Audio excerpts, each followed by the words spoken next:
Kabanata 431 hanggang Kabanata 440.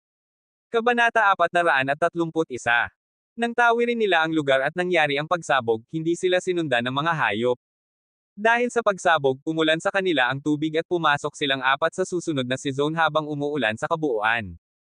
Ang pasukan ng lugar ay muling nababalot ng fog ngunit sa pagkakataong ito tumagal lamang ito ng ilang segundo, nang bumalik ang kanilang paningin, mayroong isang rehiyon ng dagat na may ilang mabatong isla sa harap mismo ng kanilang mga mata.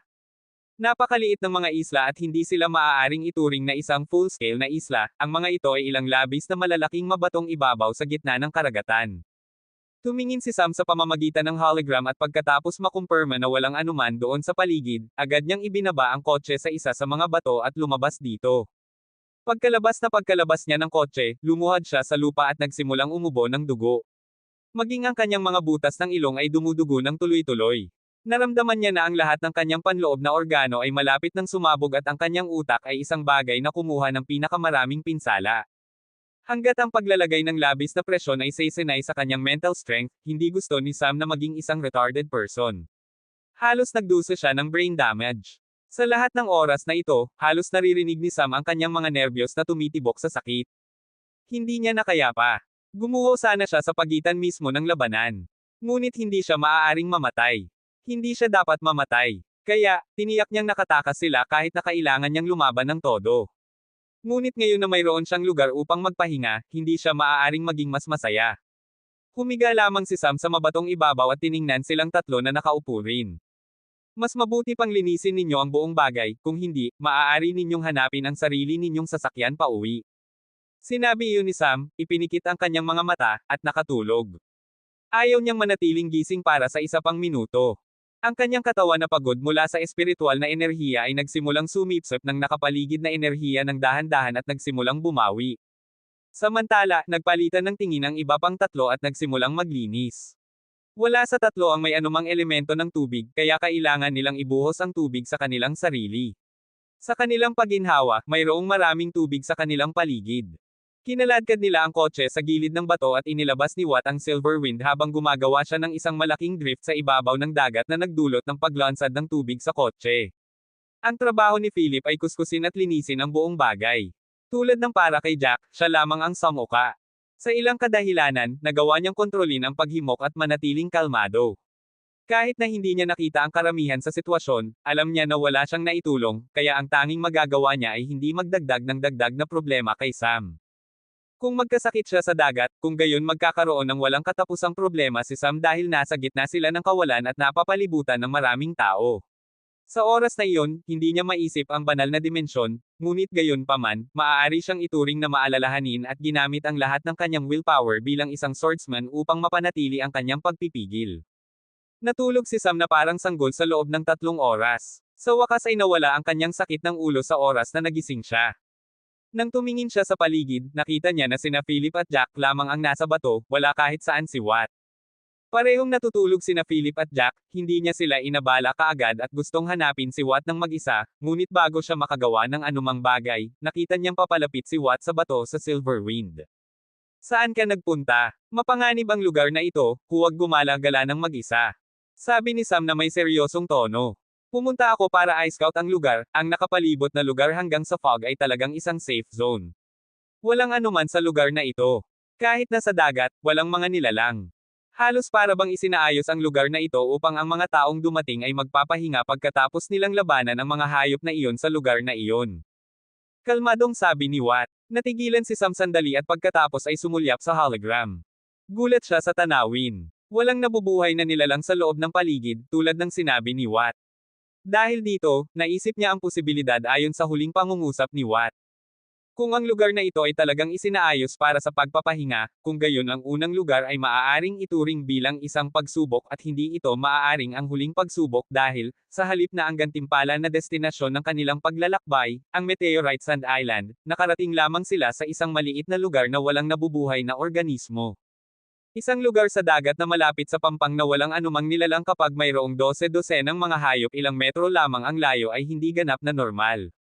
Kung totoo iyon, maaari nilang asahan ang isa pang anyo ng panganib sa harap nila muli. Dahil dito, nag-tense si Sam. Hindi siya makaramdam ng katiyakan na makakatawid siya sa panganib na iyon. Iniisip niya kung tama ba na dalhin ang mga lalaking ito doon. Iniisip lamang niya kung tama ba na dalhin ang kanyang mga kaibigan, tulad ng para sa kanya na pumunta rito, walang duda. Iniisip niya na ito lamang ang tamang desisyon. Kahit na ayaw niyang mamatay, hindi siya natakot sa kamatayan, naranasan na niya iyon at para sa karanasang iyon, wala siyang iba kundi paggalang. Ang isang karanasang iyon ay kumain ng lahat ng takot na mayroon siya patungo dito. Tulad ng para sa takot na mawala ang lahat ng nilikha niya sa mundong ito, hindi pa siya ganoon kadikit sa bagong buhay, ngunit dahil buhay siya ang kailangan lang niyang gawin ay subukan ang kanyang makakaya upang manatiling buhay o mamatay na sinusubukan. Ngunit hindi kailangang pagdaanan ng kanyang mga kaibigan ang lahat ng ito. Ang kanilang mga buhay ay mas mahalaga kaysa sa isang isla ng meteorite sand. Tiningnan niya si Watt at ang iba pang dalawa bago sabihin. Kailangan nating pumunta sa banal na dimensyon sa loob ng 1 minuto, gisingin sila. Tiningnan siya ni Watt ng kakaiba, napansin niya na hindi tama ang ekspresyon ni Sam. Ngunit ginawa pa rin niya ang sinabi niya. Nang handa na silang tatlo, iwinagayway ni Sam ang kanyang kamay at itinapon sila sa loob ng banal na dimensyon. Ngunit hindi siya kailanman pumasok. Naglakad siya patungo sa kotse at sinimulan ang kanyang paglalakbay muli. Tiwala si Sam na makakatakas siya. Mayroon pa rin siyang 4 na transference scroll. Ngunit hindi siya tiwala na magagawa niyang hilahin silang lahat ng sama-sama sa banal na dimensyon bago siya makatakas. Kahit na may mangyari talaga sa kanya, tiwala siya na masisiguro niyang sila ay nasa isang medyo ligtas na lugar kaysa sa kanyang lugar ng kamatayan. Samantala, sa banal na dimensyon, naunawaan ng tatlo na mayroong mali. Hindi papasok si Sam sa loob, biglang naisip ni Watt ang isang bagay tungkol sa sinabi niya kanina, ngunit hindi siya sapat na matalino upang mag-isip ng malalim at makarating sa isang conclusion at ipaliwanag ito kay Philip. Naunawaan nila ang ginagawa ni Sam at naging maulap ang kanilang mga mod. Maaari silang maantig na ginagawa ito ni Sam upang iligtas sila, ngunit hindi iyon nangangahulugan na gusto nilang itrato ng ganito. Sana ay hinarap nila ang panganib ng sama-sama. Dahil lamang sa aksyong ito ay naramdaman nilang walang silbi.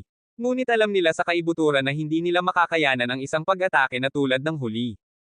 Naglakbay si Sam patungo sa fog at pagkatapos ng ilang minuto, lumino muli ang paningin. Ngunit nagulat si Sam sa nakita niya.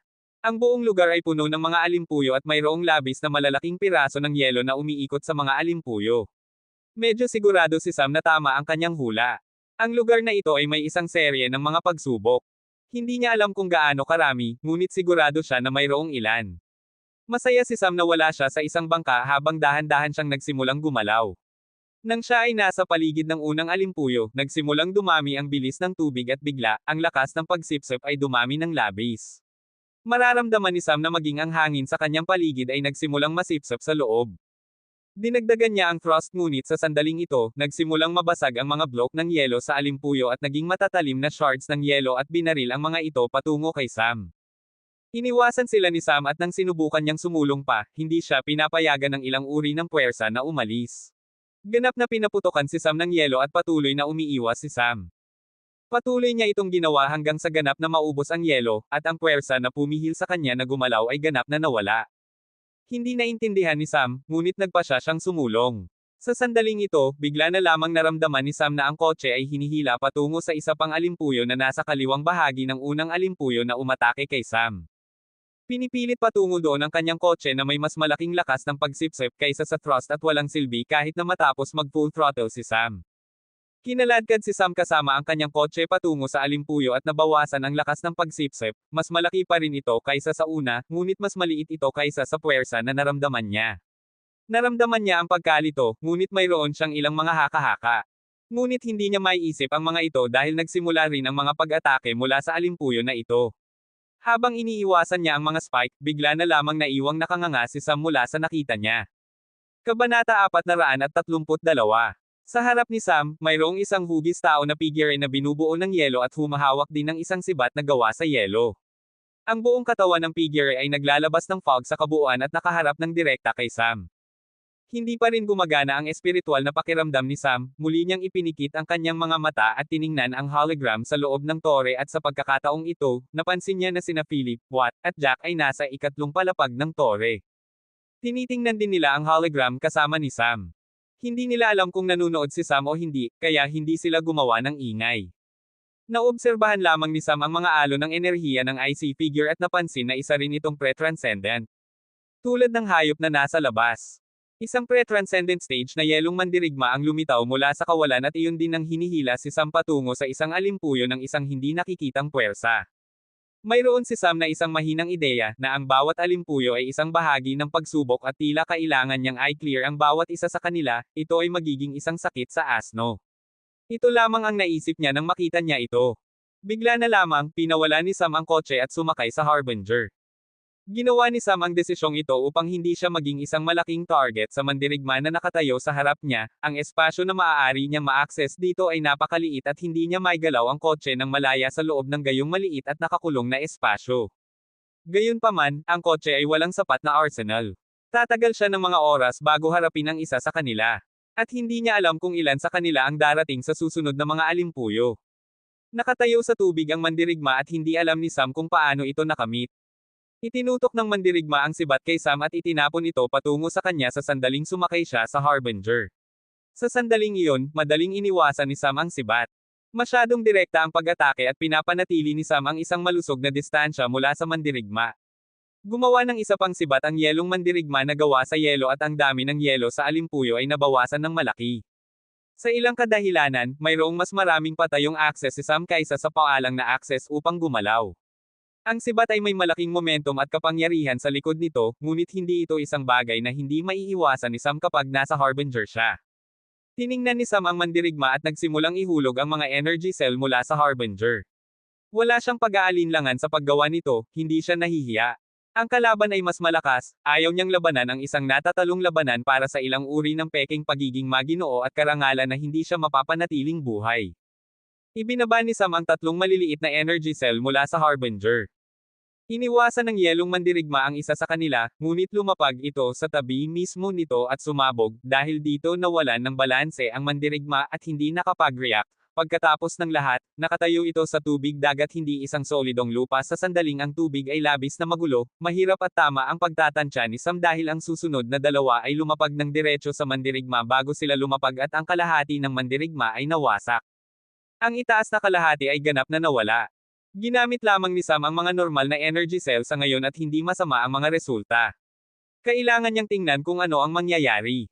Hindi gumalaw si Sam sa pagkakataong ito upang tingnan kung sipsipin siya ng isa pang alimpuyo patungo dito. Ngunit nang tumayo siya roon ng tahimik, walang puwersa na paparating sa kanya at maging ang alimpuyo na ito ay hindi sumisipsip sa kanya. Tila pinahihintulutan na magpahinga sa isang lugar pagkatapos ay clear ang pagsubok. Lumipat si Sam patungo sa susunod na alimpuyo, hindi niya kailangan pang tukuyin kung alin ito, dahil inimbitahan siya ng alimpuyo doon sa kanyang sarili. Sa pagkakataong ito, mas malaki ang ice content kaysa dati at nag-convert ito sa dalawang mandirigma na may mga sibat. Ang sitwasyon ay nagpatuloy na katulad ng huling pagkakataon, ang lugar na limitado ay talagang isang pagpapala kay Sam dahil magiging madali upang paghigpitin ang mga mandirigma at masisira sila kahit anong mangyari.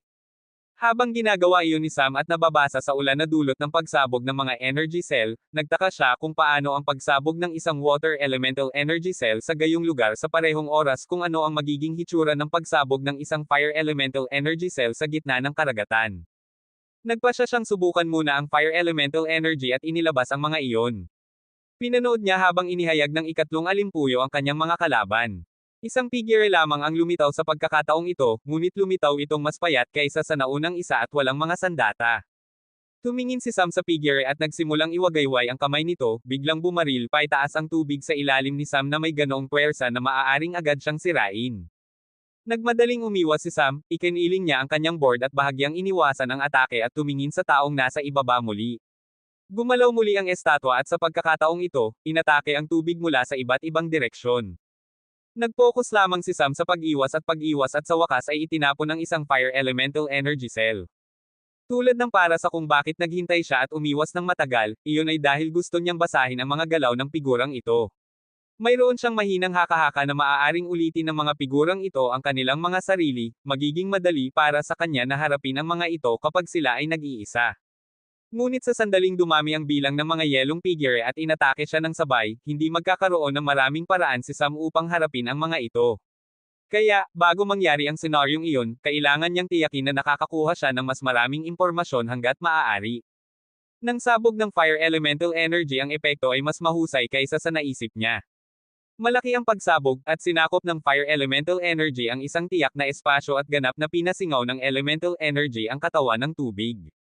Epektibo ang pagsabog. Hindi kayang tiisin ng tubig ang init at ang steam ay magiging isang malaking kalamangan.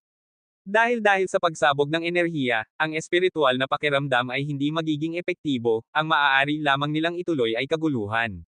Para lamang ito sa isang segundo. Ngunit para sa isang segundong iyon kailangan ng mga tao na umasa sa kanilang mga mata upang makita ang kanilang kalaban at ang steam ay isang perpektong panlaban para doon. Sinuri ni Sam habang lumilipat siya sa susunod na alimpuyo. Tulad ng para sa kung bakit sinuri ni Sam ang mga epekto sa dagat, mayroong isang pagkakataon na maaaring kailanganin niyang maglunsad ng digmaang naval laban sa ibang mga bansa. Ang mga digmaang naval ay hindi talaga karaniwan maging sa mundong ito, sa katunayan, ang iba pang dalawang bansa sa ilalim ng templo ng Diyos ng Kulog ay may labis na malalaking naval fleets. Nagbabahagi sila ng isang karaniwang dagat na hindi sinalakay ng mga hayop ng dagat, kaya nakipaglaban sila dito para sa maraming mapagkukunan. Maging ang ilang menor de edad na kapangyarihan ay nagpapanatili ng mga tropang naval. Para sa mga susunod na labanan, isa lamang ang opsyon ni Sam na umiwas sa hoverboard. Ang hoverboard ay nagdulot sa kanya ng isang malaking kalamangan. Maliit ang laki nito at maaari siyang umiwas ng may kakayahang umangkop. Naunawaan niya na ang mga ataking ito ay idinisenyo para sa mga taong dumating sa mga bangka at hayop. Ang mga ito ay hindi para sa isang individual na maaaring lumipad. Sa napakalaking barrage ng mga energy cell, nagawa ni Sam na i-clear ang 10 alimpuyo sa loob ng araw. Mayroong isang bato malapit sa ika-10 alimpuyo. Lumapag siya dito at umupo roon upang gastusin ang gabi. Hindi siya maaaring patuloy na lumaban. Kahit na makabawi siya ng espiritual na enerhiya at halos magkaroon ng walang katapusang dami nito, ang pisikal na pagkapagod ni Sam ay maypon. Maging kapag nagpapagaling, para lamang ito sa mga pinsala hindi para sa pagkapagod, maaari lamang itong malampasan sa pamamagitan ng wastong pahinga. Nahaharap din si Sam sa mental na pagkapagod sa ibabaw ng pisikal. Umupo siya roon sa bato nang nakakross ang mga binti at nagpatuloy. Sa pagkakataong ito, malinaw na tumaas ang kahirapan, hindi mahanap ni Sam ang tamang pagkakataon upang barilin ang energy cell kahit kailan niya gusto. Kahapon, nagawa niyang i-clear ang 10 sa mga pagsubok sa loob ng kalahating araw. Ngunit ngayon, pinahirapan siya ng susunod na 10 pagsubok at kinonsumo ang isang buong araw. At mayroon pa ring mga pagsubok. Hanggang ngayon, isang bagong yelong figure lamang ang lumitaw at ang lalaking ito ay tulad ng isang kombinasyon ng parehong una at pangalawang yelong figure. Ginamit niya ang tubig sa kanyang kalamangan at nagpakita ng ilang napakalaking spell ng tubig at yelo sa parehong oras. Mahusay siya sa malapitan, ginamit pa nga niya ang tulong ng tubig upang subukang mapalapit kay Sam upang direktang tamaan siya. Hindi sigurado si Sam na magagawa niyang hawakan ito. Ang tanging ginawa niya ay takasan. Sa buong buhay niya, hindi naisip ni Sam na ang pag-iwas ay maaaring magpabigat na ito. At dahil din dito naging nakakalito ang mga bagay para sa kanya dahil hindi niya ma-lock on ang target upang sirain siya ng madali. Sa 10 labanan na nilabanan niya ngayon, lumitaw ang 3 uri ng mga yelong figure na ito at ang kahirapan ay nag-iiba-iba sa pagkakaiba-iba ng bilang ng mga figure na ito na lumitaw sa bawat yugto. Kabanata 433. Kinabukasan, sa ika-21 alimpuyo, nakatagpo si Sam ng isang figure na gawa sa yelo. Isa lamang ang figure, ngunit sa pagkakataong ito ay mas malaki ito kaysa sa lahat ng mga nauna at mayroong isang kakaibang ningning sa mga mata nito na nagpakunot noo kay Sam. Mayroon pa ring sibat sa kanyang mga kamay at tiningnan nito si Sam, nang may intensyon. Bigla na lamang, lumundag ang figure sa ere at kasabay nito, ang nakapalibot na tubig ay naging isang malaking figure ng tao na bumalot sa mas maliit na yelong figure. Sa sandaling ito, nahaharap si Sam sa bagong uri ng figure ng tubig na ito na kasinlaki ng isang ordinaryong gusali. Hindi niya maiwasang makaramdam ng ilang presyon. Iwinagayway ng figure ng tubig ang kamay nito, isang malaking yelong sibat ang lumitaw sa kanyang kamay at iwinagayway ito sa harap ni Sam. Ang malaking bulkzo ng malamig na hangin ay tumama ng husto kay Sam sa mukha at naramdaman niyang nanginginig sa lamig. Ang mga gilid ng kanyang coat ay tinamaan ng ilang mahinang frost at maging ang mga dulo ng kanyang buhok ay hindi na nakaligtas. Masyadong hindi matitiis ang lamig na ito. Ngunit ang hindi niya naobserbahan ay ang pagsunod sa paggalaw ng sibat na iyon at ng hangin, ang tubig sa ilalim ng kanilang mga paa ay nabuo sa isang hindi regular na alon at tinakpan si Sam. Napakahiwaga nito ng walang anumang tunog at dahil lamang sa kanyang instinct sa labanan kaya napansin ni Sam ang mga pagbabago. Naramdaman niyang kakaiba nang makita niya ito, ang katawan ng tubig na tumama sa kanya ay napakalaki, walang saysay na mahihinto nito ang kanyang pagdinig.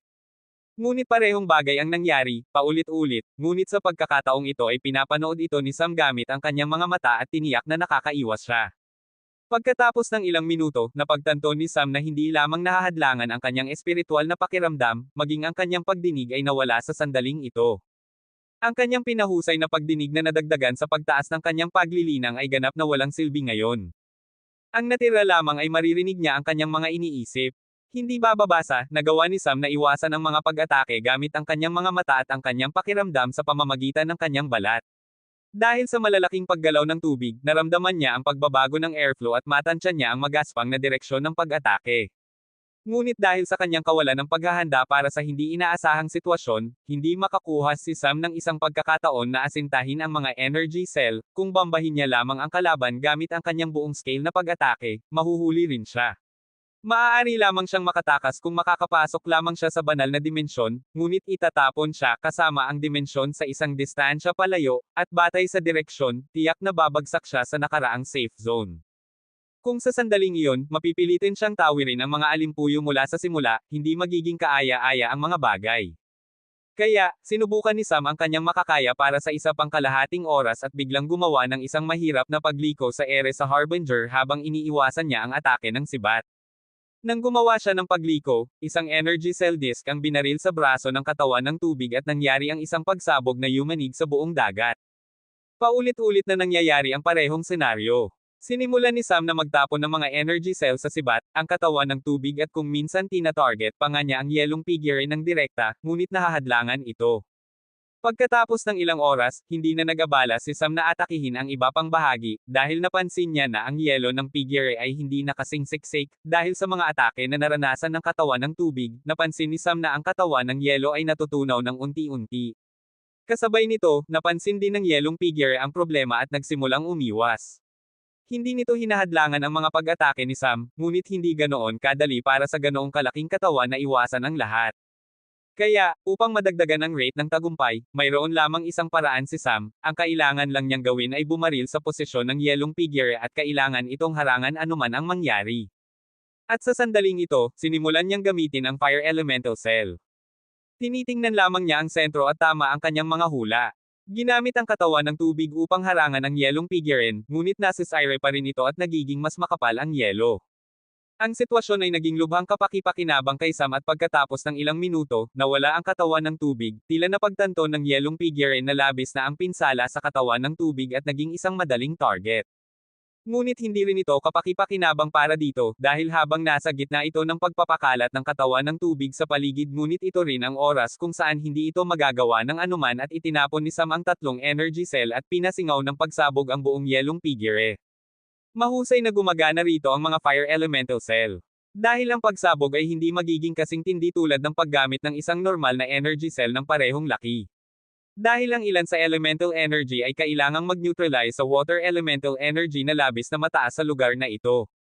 Nang mahayla si Sam sa susunod na alimpuyo, nagulat siya dahil mayroong dalawang yelong figurine ngayon at hindi pa rin bumabalik ang kanyang pagdinig. Ngunit pinili pa rin niya ang parehong diskarte. Ang tanging disbentaha sa kanyang plano ay kailangan niyang tiisin ang ilang makabuluhang kurot sa kanyang kayamanan dahil sa mabigat na paggamit ng mga energy cell. Bagamat marami siyang mga spirit stone, hindi niya pinapapalit ang lahat sa mga energy cell. Kailangan niyang gumawa ng mas maraming energy cell pagbalik niya. Habang nagtatrabaho ng husto si Sam upang harapin ang mga halimaw ng alimpuyo, sa loob ng firmament, isang matangkad at malaking hugis tao ang makikita na sumusulong na may gintong headband. Ang kanyang katawan ay may balahibo sa kabuuan at mukhang unggoy. Ang kanyang pag-uugali ay maringal at simple sa parehong oras. Naglakad siya sa paraang iyon na para bang ipakita sa mundo na walang makakapidyaw sa kanya. Malapit siya sa isang palasyo at tiningnan siya ng mga gwardya sa gate na may mapagbantay na ekspresyon. Alam nila kung sino ang lalaking ito, sa pangkalahatan, wala silang autoridad na masulyapan man lamang siya, ngunit ngayon ay nakatayo siya sa harap nila. Upang gampanan ang kanilang tungkulin, kailangan nilang pigilan siyang pumasok, ngunit hindi sila nang ahas. Wala silang bayag na kausapin man lamang siya tungkol sa paghinto, wala man lang silang sapat na lakas ng loob na isipin na kailangan nilang kausapin siya. Sa sandaling ito, habang nag-iisip sila, isang boses ang nagmula sa kaibuturan ng palasyo. Papasukin mo siya. Naglakad sa loob ang hari ng unggoy na may swag, at sa lalong madaling panahon siya ay nasa isang malaking bulwagan kung saan isang tao ang nakaupo sa isang maliit na plataporma na nakakross ang kanyang mga binti. Nagmumuni-muni lamang siya roon at sa harap niya ay mayroong isang balahibo na inilagay sa isang sisidlan ng tinte at isang scroll ang nakabukas. Ang matandang lalaki ay may isang scholar na aura sa paligid at dahan-dahan niyang binuksan ang kanyang mga mata pagkatapos ng pagdating ng hari ng unggoy. Anong kailangan mo, Haring Unggoy? Tumingin sa kanya ang matandang lalaki at nagtanong. Ngumiti ang Haring Unggoy at sinabi, huwag kang magpanggap na hindi mo ito alam, matanda, ilabas mo na lang. Pagkatapos ng higit sa isang oras, naglakad palabas ng palasyo ang Haring Unggoy na may isang maliit na metal na sibat sa kanyang mga kamay. Nagsimula siyang maglaro dito habang sumisipol siya palabas. Hindi siya pumunta sa kanyang tirahan, sa halip ay pumunta siya sa isa pang direksyon. Pagkatapos ng ilang minuto, lumitaw ang isang bundok sa kanyang pananaw at sa pasukan ng bundok, mayroong isang sibat na nakatayo ng tuwid na ang ulo nito ay nakaturo sa langit. Walang mga gwardya sa paanan ng bundok, ang sibat lamang. Ngunit ang aura na naglalabas mula sa sibat ay maaaring pumatay sa sinuman ng madali. Tulad ng para sa mga maaaring lampasan ang aura na ito, walang magagawa ang mga gwardya sa kanila. Nagyabang si Haring Unggoy sa tuktok ng bundok na para bang pag-aari niya ang lugar. Ngunit sa kalagitnaan, bumaba ang isang tindig na presyon at pinindot patungo sa kanya, ngunit hindi huminto ang kanyang paglalakad, ang ngiti lamang ang wala na sa kanyang mukha. Kahit na sa presyon na iyon, naglakad siya patungo sa tuktok ng bundok, at lumitaw ang isang malaking gusali na may napakalaking pintuan. Hindi bumukas ang pintuan at kahit na ang mga normal na Diyos ay walang magagawa dito. Mayroong isang panuntunan sa lugar na ito. Ayaw ng may-ari na makipag-usap sa mga tao, ngunit kung may gustong makipagkita, kailangan nilang umakyat sa bundok at buksan ang pintuan. Maaari silang puwersahang pumasok at makipag-usap sa kanya. Hindi na nagabala ang unggoy na tumingin ng pangalawang beses sa pintuan, iniunat niya ang kanyang kamay at malapit nang itulak ang pintuan, ngunit bago niya magawa ito, automatikong bumukas ang pintuan at isang boses ang nagsabi. Kasalanan ko, Haring Unggoy. Pumasok ka. Pumasok ang Haring Unggoy at dito mayroong isang bulwagan na may isang bilang ng mga upuan na walang laman at sa gitnang upuan na para sa pinuno ng pagpupulong, mayroong isang matangkad na binata na nakaupo at mayroong isang pabong tipo ng hayop sa likod niya. Mukha itong eksakto tulad ng isang normal na pabong, ngunit hindi dapat husgahan ng isa ang bagay na iyon sa hitsura lamang. Kabanata 434. Ang Haring Unggoy ay naglakad patungo sa isang upuan na isinaayos mismo sa harap ng binata na nakaupo. Ano ang gusto mo, Sun Wukong? Ang susunod na palasyo ng mana ay sa iyo, hindi ba? Paano kung oo? Gusto kong gumawa ka ng isang bagay para sa akin. Sabi ng Haring Unggoy ng casual. Humihingi ka ba ng pabor? Ang tono mo ay nagpapahiwatig ng iba. Isipin mo kung ano ang maaari mo. Sa gayon, inilagay ng Haring Unggoy ang sphere sa mesa at sinabi. Sa susunod, hilingin mo kay Sanchez na ihatid ito kay Sam. Sam. Pili ni Gambler. Kabilang sa mga manlalaro, sa tingin ko siya ang pinakamahusay. Hindi bababasa, siya lamang ang isa sa mga taong nagawang tumagal hanggang sa huling round at maging ang master ng Void Style bahagyang. Nalaglag ang iyong manlalaro dahil sa kanyang mga trick sa paraan. Ang lalaking iyon ay may talino. Tumaas ang kilay ng binata at sinabi. Hindi ba labag ito sa mga panuntunan? Ito ang gantimpala na ipinangako ko. Kaya, walang paglabag sa mga panuntunan. Pagkatapos ng lahat, hindi nakasaad sa mga panuntunan na hindi namin may hahatid ang mga kinakailangang gantimpala sa tulong ng iba. Kaya, sinusubukan mong gamitin ang mga butas ng mga panuntunan. Wala akong pakialam kung ano ang iniisip mo tungkol dito, kilala mo ako, naglalaro ako ayon sa mga panuntunan hanggat walang paglabag. Ngunit bakit ko ibibigay ito sa kanya? Hindi ba sinabi ng sugarol na tiwala siya sa kanyang manlalaro na maaaring tawirin ng kanyang manlalaro ang mga dimensyon nang wala ang anumang tulong niya? Napakatiwala siya at ginamit pa nga ang Dimensional Crosser upang ipagpalit ang maraming kaalaman.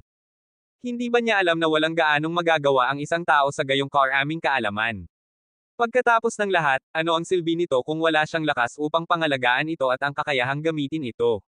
Akala naming lahat na ang kanyang manlalaro ang unang babagsak, ngunit ngayon ay tinutulungan mo siya.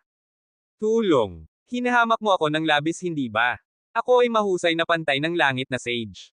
Hindi karapat-dapat sa tulong ko. Nagbago ang kanyang pag-uugali sa kanyang tono at nagpatuloy siya. Nanalo siya, patas at parisukat at nahijitin niya ang aking mga inaasahan. Kaya, ipinangako ko ang gantimpala na higit sa aking kasalukuyang limitasyon sa oras na iyon. Hinihiling ko ngayon sa iyo na bigyan siya ng ilang gantimpala. Hindi niya kailangan ang tulong ko. Kinita niya ito sa kanyang sarili. Hindi nagsalita ang binata at tumingin sa kanya. Naramdaman ng Haring Unggoy na may mali at pagkatapos ay sumilay ang isang tanawin ng kaliwanagan sa kanyang mukha. Huwag mong sabihin sa akin, naiinggit ka sa kanya. Pagkatapos ng lahat, ang iyong manlalaro ay hindi man lang nakakuha ng anuman sa unang dalawang palasyo. At tila ang lalaking ito ang pinakamalaking panalo sa unang dalawang palasyo. Naging madilim ang tingin ng binata at sinabi sa isang malamig na tono. Bantayan mo ang iyong tono, Haring Unggoy. Ako ang banal na general ng mga Diyos na Hindo. Hindi ko kailangang mainggit sa ilang manipulahin na mortal. Dahil sinasabi mo iyan, bakit hindi mo ihatid ito? Nasa ilalim ko ang gawin iyon. Hindi ako iyong surir. Ganoon ba? Kung hindi mo gagawin, baka gusto kitang gawin. Maaari mong subukan. Okay kung gayon, magkita tayo sa arena. Sa gayon, nawala siya mula sa lugar at muling lumitaw sa isa pang dimensyon. Hamon ng mahusay na pantay ng langit na sage, Haring Unggoy si Kartikeya. Sa sandaling tumunog ang kanyang boses, sumikat ang 10 maliliwanag na ilaw mula sa lahat ng panig at lumitaw ang 10 silweta ng tao. Ang isa sa kanila ay si Indra at ang isa pa sa kanila ay si Gambler. Ang natitira ay ang mga natitirang Diyos na pumili ng mga manlalaro tulad nila. Sa susunod na segundo, ang binata na nakipag-usap kay Haring Unggoy ay lumitaw mula sa kawalan na may hawak na sibat. Kartikeya, ang Diyos ng digmaan, ang banal na general ng mga Diyos na Hindo, at ang anak ng Shiva ang taga-Sira ay tumatanggap sa hamon. Tiningnan sila ng silwete ni Indra at sinabi, sabihin ang mga tuntunin. Mayroon akong isang utos na gusto kong patakbuhin ni Kartikeya para sa akin. Sinabi ng Haring Unggoy nang hindi gaanong nagpapaliwanag. Kailangan ko ang makalangit na alak ng Haring Unggoy. 20 galon nito. Pagkatapos nito, kinuha ng isa sa kanila ang staff at ang isa pa ay naglabas ng isang sibat. Umalog ang buong dimensyon at ito ay nasa bingit ng pagguho. Ngunit pagkatapos ng isang oras, inihayag ng natitirang 10 Diyos ang Haring Unggoy bilang panalo, kahit na ito ay isang mahigpit na labanan sa batayan na nakagawa siya ng mas maraming pinsala kay Kartikeya. Pinatigil ang laban dahil malapit nang gamitin ni Kartikeya ang kanyang mga trump card. Ito ay haantong sa mapaminsalang pinsala. Hindi nila gustong makita na mangyari iyon. Matapos ang lahat, maaaring mapahamak ang 2 Diyos sa ganito. Hindi ito eksaktong isang magandang bagay. Madilim si Kartikeya, ayaw niyang sumang-ayon ngunit wala siyang pagpipilian. Matapos ang lahat, ito ay isang pagtatalo sa ilang pagpapalitan ng mga salita, kung hindi dinala ni Haring Unggoy ito upang labanan, hindi niya sana ito ginawa. Ang kailangan lamang gawin ng demonyong iyon ay humingi ng kaunti pang magalang. Iyon ang dahilan kung bakit nangyari ang buong kabiguan na ito. Ayaw niyang gawin lamang ang anumang ipinagawa ni Haring Unggoy. Pagkatapos ng lahat, mayroon siyang pagmamalaki at naisip niya na nararapat siyang mas maraming paggalang mula sa Haring Unggoy at lalo na kapag siya ang humihingi ng pabor. Ngunit tila ang demonyo na iyon ay lalaban hanggang kamatayan kaysa baguhin ang kanyang pag-uugali. Mayroon siyang lahat ng mga iniisip na ito sa kanyang isipan habang bumabalik siya sa kanyang palasyo. Samantala, pabalik sa mortal na mundo, hindi alam ni Sam na naglaban ang 2 Diyos sa kanila dahil sa kanya. Kahit na ito ay sarili nilang kaliitan ang nagdulot nito, siya ang panimulang punto. Abala siya sa pagharap sa ikatlong alimpuyo para sa araw. Ang ikatlong alimpuyo ay talagang isang bagay na hindi niya inaasahan dahil ang tubig ay naging berde sa sandaling pumasok siya na nakaapekto sa kanyang ilong. Mayroong isang matinding amoy ng mga nilalang sa dagat na nabubulok sa loob ng libu-libong taon na umaatake sa kanyang ilong. Dapat isipin ng isa na ito ay walang halaga. Ngunit isipin ng isang pangamoy na libu-libong beses na mas malakas kaysa sa isang normal na lobo. Iyon ang pangamoy ng isang cultivator, ngunit iba si Sam, mayroon siyang mga bloodline ng mga hayop at hindi mali na sabihin na siya ay isang bahagyang hayop. Ang kanyang pangamoy ay mas malakas kaysa sa anumang cultivator sa kanyang antas at pinasama ito ng bagong bloodline ni Raiju na nakuha niya. Halos nasukan niya ang kanyang mga bituka sa sandaling pumasok siya dito. Hindi niya maiwasang ilabas ang breathing device at isuot ito upang mapigilan niya ang kanyang sarili na magulo sa amoy na ito. Ngunit hindi ito ganap na epektibo, maaamoy niya pa rin ito. Hindi kasing tindi tulad ng dati, ngunit sigurado na hindi ito mas mahusay.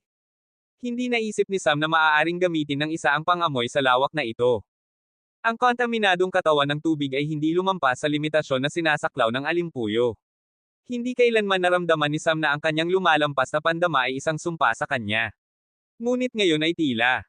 Naging mahirap ang labanan at nagdusa si Sam ng ilang pinsala dahil sa kaguluhan na ito. Pagkatapos makipaglaban ng ilang sandali, biglang hindi na matiis ni Sam ang amoy at parang nasusuka.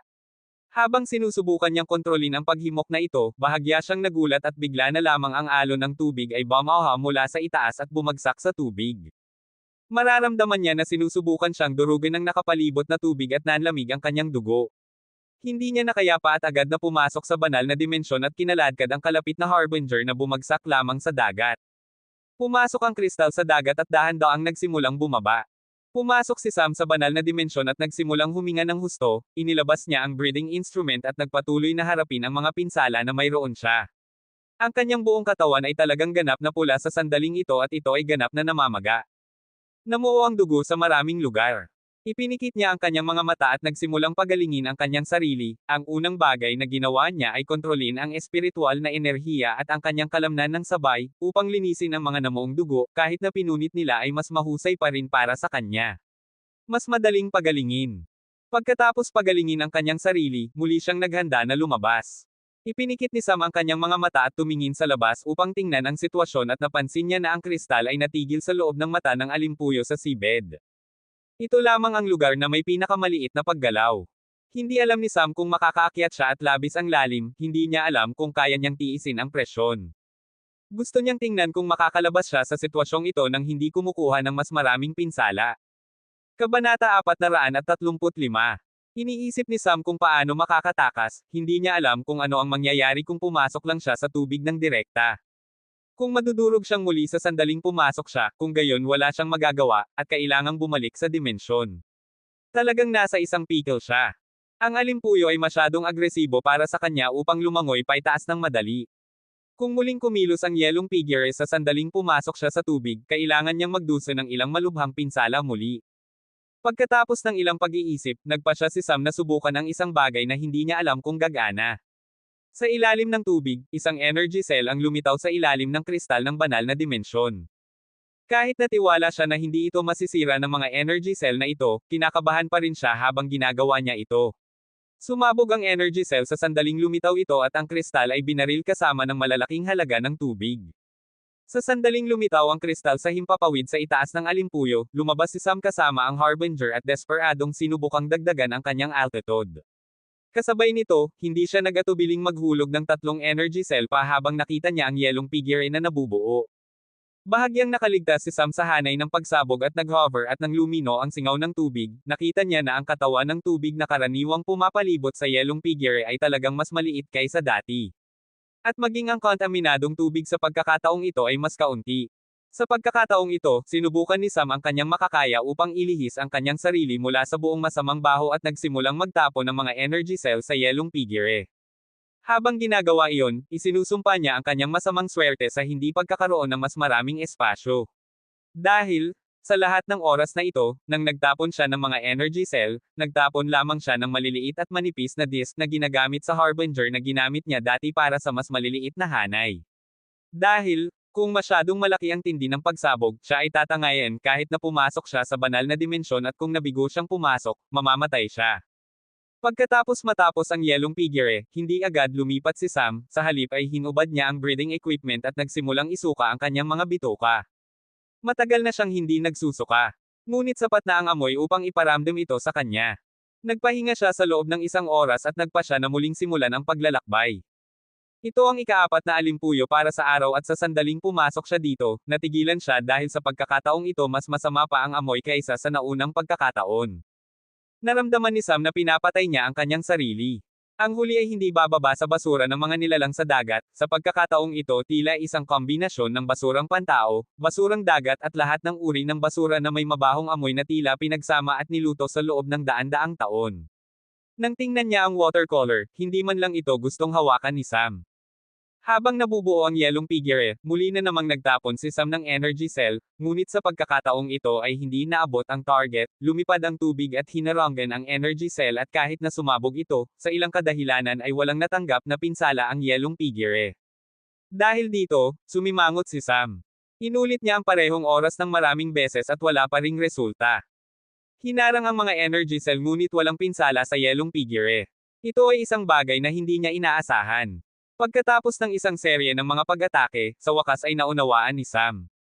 Ang yelong figure sa nakaraang yugto ay kumuha ng ilang pinsala habang hinaharangan ang pag-atake ay karamihan ay dahil sa katotohanan na ginamit nito ang katawan ng tubig na pumapalibot dito upang harangan, ngunit sa pagkakataong ito ay ginagamit nito ang tubig na hindi mula sa katawan ng tubig at kahit na pagkatapos itong harangan, tila binitiwan ng yelong figure ang kontrol ng tubig bago ang pagsabog.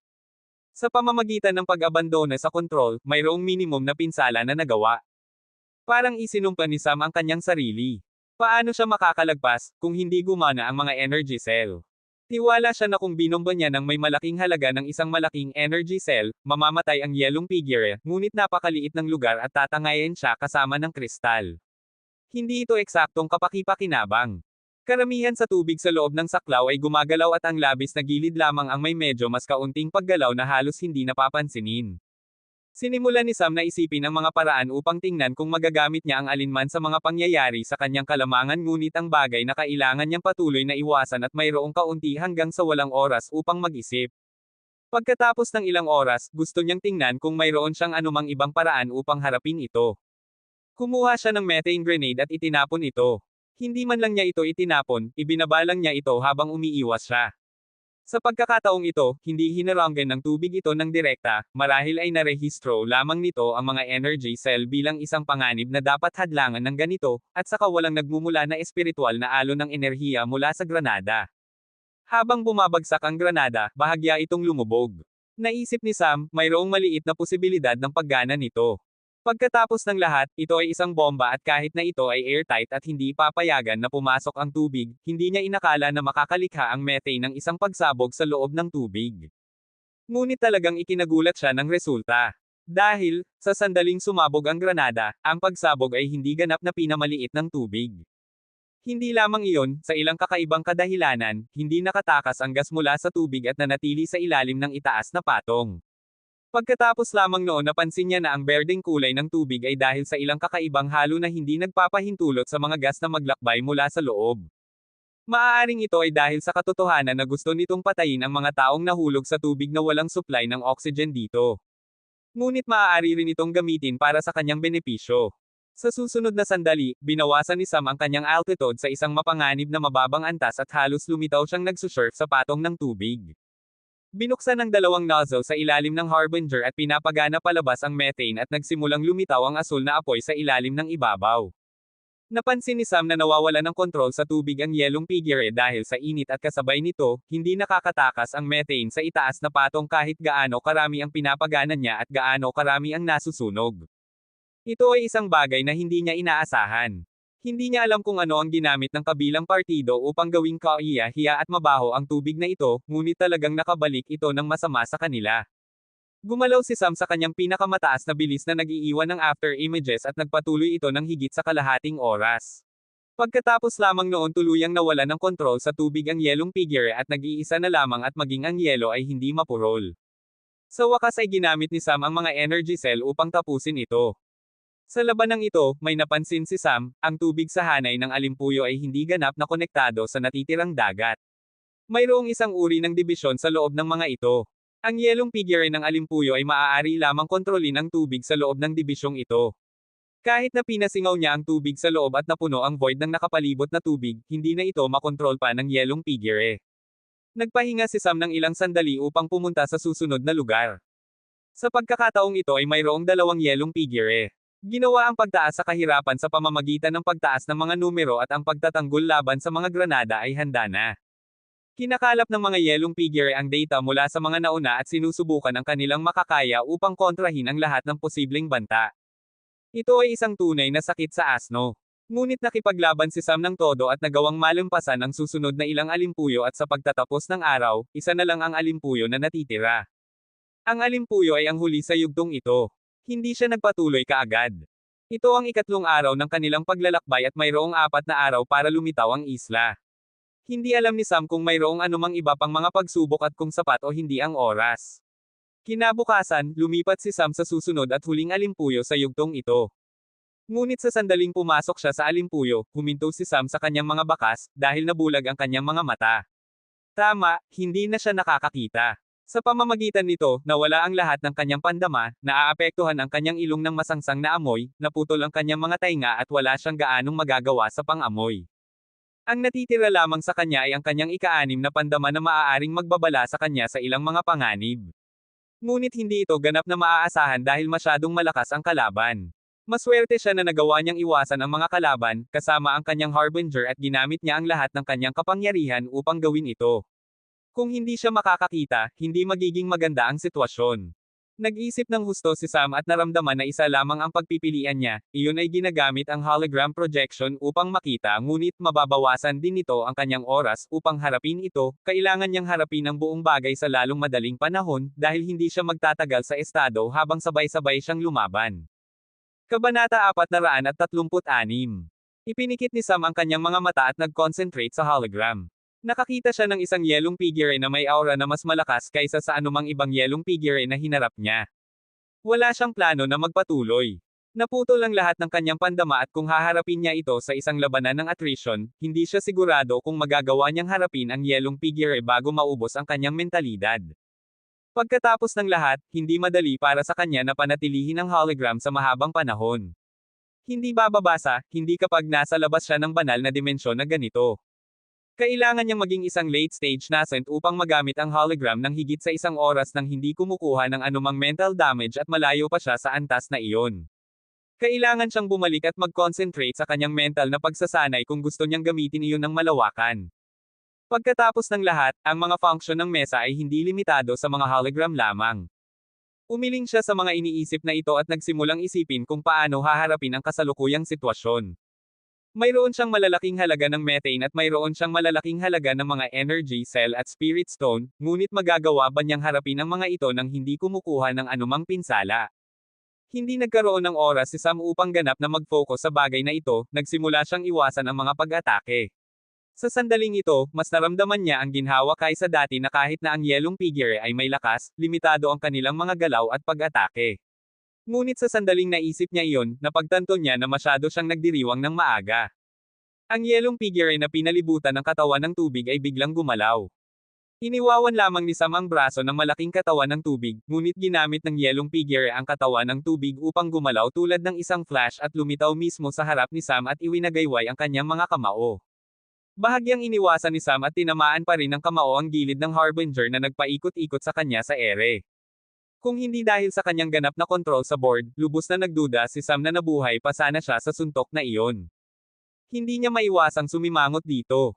Paulit-ulit na nangyayari ang parehong bagay at sa loob ng kalahating oras dumudugo na si Sam sa kanyang ilong. Alam niyang nararating na niya ang limitasyon ng hologram.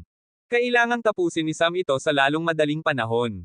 Ngunit hindi siya makahanap ng isang pagbubukas. Hinarang ang mga energy cell at gayon din ang mga granada, kasabay nito, hindi niya magamit ang Harbinger at methane tulad ng dati dahil masyadong mabilis ang yelong figure na ito hindi tulad ng nakaraang dalawa. Kahit na hindi siya malubhang nasugatan sa sitwasyong ito, patuloy pa rin siyang nagtatamo ng pinsala.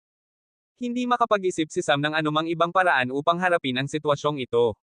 Maaari lamang niyang pasabugin ang isang malaking energy cell, ngunit tiyak na lilipad siya at makakarating sa isang hindi kilalang lugar. Pagkatapos ng ilang oras, nararamdaman ni Sam ang pinsala ng pagkapagod at nagpa siya na gumawa ng isa pang paraan bigla. Inactivate niya ang water elemental fusion habang sumisid siya sa tubig. Itinago niya ang Harbinger at dahil nakasuot na siya ng breathing equipment, hindi niya kailangang mag-alala.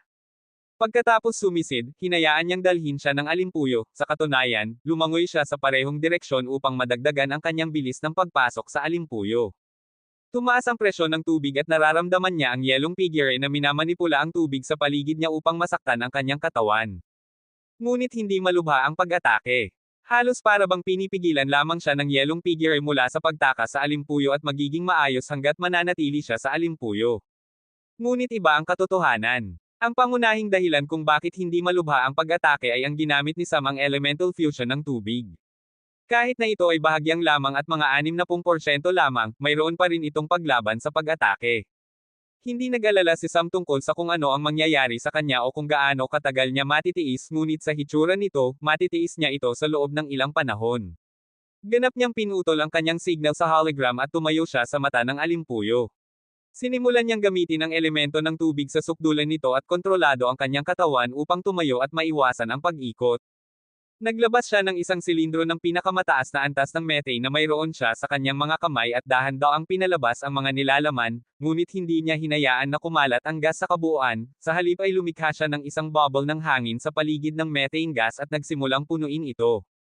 Ang air bubble ay pinalibutan ng alimpuyo habang umiikot ito sa mata na tumutugma sa axis nito. Tiningnan ni Sam ng yelong figure nang hindi ginagawa ang anuman. Matalino ito at nararamdaman nito na humihina ang aura ni Sam at walang pakialam. Ito ang nangyayari kapag sinanay ang katalinuhan. Kahit na matalino ang yelong figure, wala itong sapat na katalinuhan upang isipin na maaaring baguhin ni Sam ang kanyang aura at lahat ng ito ay magiging isang tukana. Sa katunayan, nagsugal si Sam at nanalo siya sa sandaling ito. Sadyang binawasan niya ang kanyang aura upang hindi na siya gaanong pagtuunan ng pansin ng yelong figure. Ang pagiging matalino lamang ay hindi sapat, mahalaga ang karanasan at kahit na ang yelong figure ay maaaring makakuha ng karanasan sa paglipas ng panahon, naramdaman ni Sam na walang maraming tao sa planeta na kumuha ng mga pagsubok na ito na ginawang madali para sa kanya na lokohin ito. Pagkatapos bumuo ng isang malaking bubble at tiyakin na hindi ito sisubog dahil sa daloy ng tubig. Ginugol niya ang karamihan sa kanyang espiritual na enerhiya upang kontrolin ang daloy ng tubig at ang daloy ng hangin. Matagal na rin simula nang gumamit siya ng dalawang elemento ng sabay. Pagkatapos ng ilang oras, inilagay niya ang kanyang daliri sa loob ng bubble at sinindihan ang methane. Isang malaking asul na apoy ang lumitaw sa ilalim ng tubig at patuloy pa rin ang silindro sa pagbibigay ng gas upang hindi ito madaling mapatay. Labis na mataas ang tindi ng apoy at mabilis na tumaas ang temperatura ng tubig. Biglang naramdaman ng yelong figure ang pagtaas ng temperatura at sinubukang bawasan ang temperatura ng tubig. Ngunit napagtanto nito na huli na ang lahat, sa kasalukuyan, masyadong magulo ang tubig para maibalik nito ang kontrol. Halos nawasak ang alimpuyo dahil sa pagsabog ng gas na nagdulot ng marahas na pagdaloy ng tubig sa lahat ng direksyon at dahil sa biglaang pagtaas ng temperatura, mahirap para sa yelong figure na gumalaw. Habang hawak ni Sam ang silindro ng gas, nakita niya ang yelong figure na bumababa patungo kay Sam. Lumangoy ito pababa kasama ang kanyang sibat upang direktang atakehin si Sam. Ngunit pinapahirapan ito ng init sa tubig. Nararamdaman ng yelong figure na unti-unting natutunaw ang kanyang katawan. Ngumisi si Sam nang mapansin niya na paparating sa kanya ang yelong figure at kahit na nawala ang lahat ng kanyang iba pang pandama, nararamdaman niya ang presyon na nagmumula sa lalaking iyon, bigla niyang pinahinto ang apoy at kasabay nito ay naglabas ng isang formation disk at ilagay ito.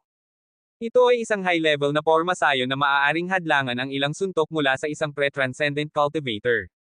Ito ay ginawa ng isa sa kanyang mga bagong recruits. Ang lalaking iyon ay isang nascent stage cultivator lamang, at isang late stage. Ngunit nagawa pa rin niyang likhain iyon.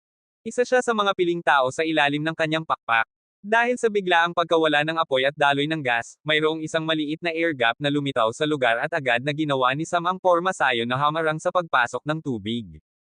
Ngunit oras, nasa huling binti na si Sam, kung patuloy niya ang elemental fusion, magagawa niya lamang na tumagal ng isa pang 10 minuto, ngunit iyon lang ang kailangan niya. Siya at ang yelong figure ay parehong natigil sa porma sayon at agad na inalis ni Sam ang water elemental fusion at ginawa ang fire elemental fusion. Muli niyang sinimulan ang methane flame at sa wakas ay napagtanto ng yelong figure ang panganib.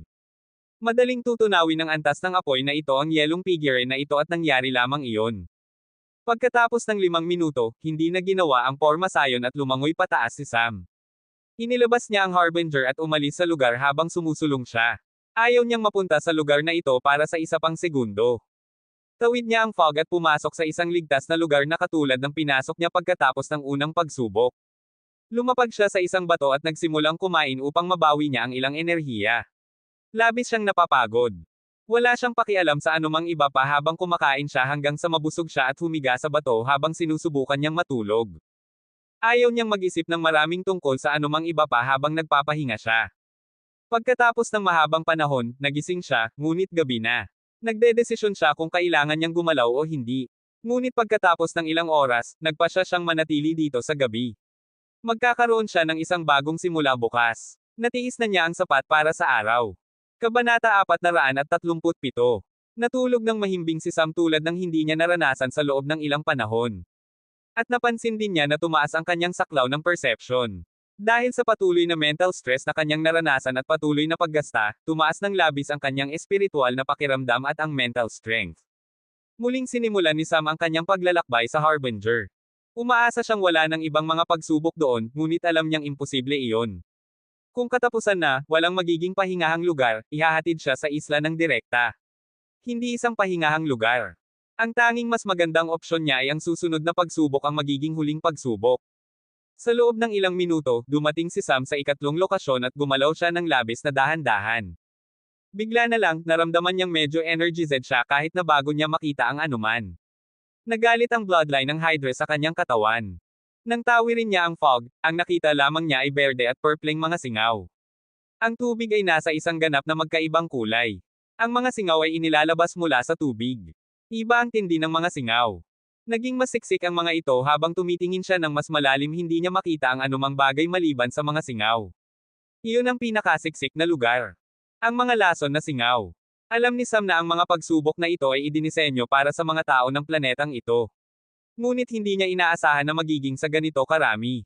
Sa planetang ito, walang maraming tao na dalubhasa sa mga lason. Ang mga dalubhasa sa lason ay mga parmasyutiko na nagdadalubhasa sa paglikha at pagpapagaling ng mga lason. Ngunit walang maraming tao na nililinang ang lason. Hindi bababasa, hindi nakita ni Sam ang sinuman at gumugol pa nga siya ng oras sa ilang pangunahing kapangyarihan. Kaya, mahulaan ni Sam na ang lugar na ito ay labis na nakakapinsala sa mga normal na cultivator tulad ng nakaraang 2 yugto. Siya ay tulad ng isang anomalya. Gumawa siya ng bagong uri ng sasakyan upang maglakbay, gumamit siya ng bagong uri ng mga sandata upang lumaban at ngayon, mayroon siyang bagong uri ng bloodline ng Hydra, na maaaring ituring na bago kaugnay sa planetang ito. Ang lugar na ito ay hindi gaanong nakakapinsala sa kanya. Sa katunayan, ito ay isang pagkakataon. Pinalabas ni Sam si Mia upang masipsip niya ang lason. Ang anumang anyo ng lason na pumasok sa kanyang katawan ay magiging kapaki-pakinabang para sa paglilinang. Pumasok siya sa tubig at lumangoy sa paligid. Alam ni Sam na sa kanyang kasalukuyang antas, ang dami ng lason at ang tindi ng lason ay maaaring masyadong mataas upang kayanin. Ngunit sila ay magkaugnay at ang labis na enerhiya na nalilikha ni Mia kapag sinipsip ang lason na ito ay maaaring ilipat sa kanya at sa natitirang mga hayop. Tiwala siya na sa pagtatapos ng yugtong ito, kung kaya lamang nilang sipsipin ang lahat ng lason dito, kung gayon malalampasan niya ang nascent stage level -3 at nasa bingit na ng paglampas sa antas 4. Kung sa pagkakataon mahahanap nila ang pinagmula ng ganito karaming lason, kung gayon maaari niyang hayaan na kainin ito ni Mia at lalampasan nila ang level -5 at maging ang level -6 depende sa grado at antas ng lason. Ito ang unang kayamanan na kukunin niya mula sa biyaheng ito. Lumangoy si Mia sa tubig na para bang nasa isang makalangit na bukal habang hinihigop ng kanyang balat at katawan ang lason mula sa tubig. Naramdaman ni Sam na labis na nasa sabik hindi dahil sa mga pakinabang, sa halip ay gumagana ang bloodline ng Hydra. Maaari niyang tunay na empathize ang mga damdamin ni Mia. Gumagana ang kanyang mga instinct ng hayop. Mayroong isang ngisi sa mukha na hindi niya sinadyang ilagay. Sa lahat ng oras na ito, pinananatiling kontrolado ng sariling emosyon ni Sam ang mga instinct ng hayop. Ang kanyang superior na mentalidad ang nagpapigil sa kanya na pigilan ang kanyang bahagi ng hayop at nangyari iyon dahil, siya ay mas isang superior na hayop kaysa sa lahat ng mga hayop na iyon.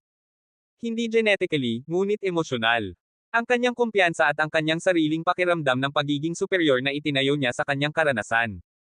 Ngunit ang kanyang labis na pinagpagurang mentalidad mula sa nakalipas na ilang araw at ang kapaligiran na angkop para sa hayop, nangangati ang mga instinct nito. Gusto niyang biglang magalit at angkinan ang lugar na ito bilang kanya. Gusto niyang makilala bilang tuktok ng food chain. Ipinikit niya ang kanyang mga mata at nagsimulang kontrolin ang mga paghimok na ito. Magiging isang sakuna kung makakatagpo siya ng isang kalaban sa sandaling ito. Kung labis siyang umasa sa mga instinct ay magdadala sa kanya sa problema. Iyon din kapag kailangan niyang harapin ang mga kalaban ng mas mataas na antas. Maaaring walisin niya ang sahig sa kasong ito, ang seabed o mapapalo ang kanyang puwit. At lahat ng iyon ay mangyayari sa isang hindi kapani-paniwalang paraan. Muli niyang sinulyapan ang hologram upang kumpirmahin kung mayroon siyang anumang anyo ng mga nilalang sa loob ng isang tiyak na saklaw. Hindi niya masasakop ang buong lugar, ngunit hindi bababasa, ang mga labis na posisyon sa tabi niya ay walang banta. Tumayo siya roon sa Harbinger na lumulutang sa hangin habang iniisip niya kung paano lalamunan ang lahat ng fog. Tiyak na lilinisin ni Mia ang tubig. Ang kailangan lang niya ay oras at mayroon silang 3 araw. Pagkatapos mag-isip ng mahabang panahon, nagpa siya muna si Sam na gumala sa paligid ng kaunti, hindi niya hinayaang lumangoy ng mas malalim si Mia. Mas mabuting pumunta sa sentro pagkatapos maipan ang anumang magagawa nila. Ang unang ginawa ni Sam ay takpan ang lugar kung saan pinakamababa ang tindi, ang kanilang kasalukuyang lokasyon. Ang buong lugar ay ganap na nahahati sa 5 lugar na ang kanilang kasalukuyang lokasyon ay ang pinakalabas at may pinakamababang tindi ng lason at ang ikalima ay ang sentro na may pinakamataas na tindi. Naglabas siya ng ilang mga bandila ng porma sayon at nagsimulang magtanim sa kanilang kasalukuyang rehiyon at pagkatapos ng ilang sandali, nagsimulang magkaroon ng ilang reaksyon ang kalahati ng lugar. Nagsimulang maipon ang lason na tubig at kasabay nito ang mga lason na singaw sa sentro.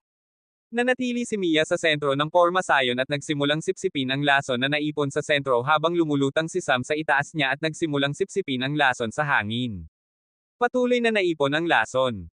Pagkatapos lamang ng 3 oras, naging malaya sa lason ang paligid.